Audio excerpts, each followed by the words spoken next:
Hi everyone, I'm Mr. H. This question says, state whether or not the following sequence is geometric. If it is, state the general term and the recursive formula for the sequence.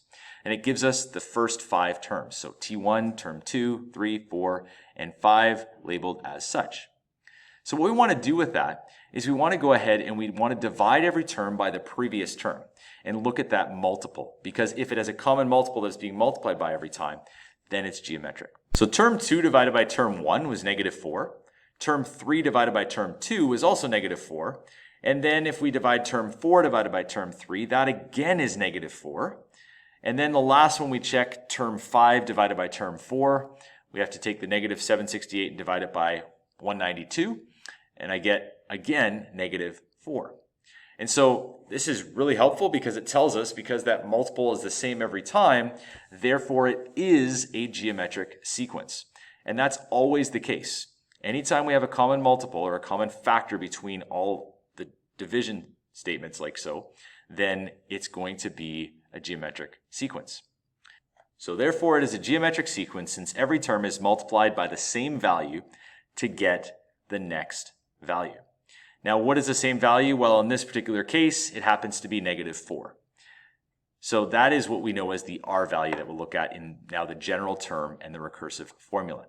The general term is written for a geometric sequence like this. Tn is equal to a times r to the power of n minus 1. So the n minus 1 is done before applying r to the power of that. So Tn in this case is equal to the starting value a, which is -3, times -4 to the power of n minus 1, because that r value, that common multiple, is -4. The recursive formula is written like so. We write it out as Tn is equal to r times the previous term, Tn minus 1.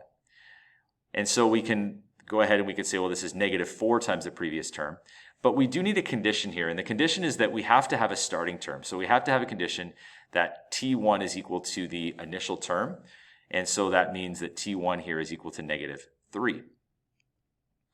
So now if we were asked to find the 10th term, we're not asked to do that here, but just so you know how this would operate with this, we would do something like this. With the general term, you'd say -3 times -4 to the power of 10 minus 1. Now BEDMAS says you have to do the exponents first and apply that. So the 10 minus 1 is applied, and then the -4 to the power of 9. And once you get that, you multiply it by -3. And so the 10th term is actually quite a large number, which is 786,432. If you were to do that using the recursive formula, it would take you a lot longer to do that, because what's happening there is you would have to generate the second term, then you'd have to generate the third term just by substituting in the previous value every time in for the Tn minus 1 to get the next value that comes.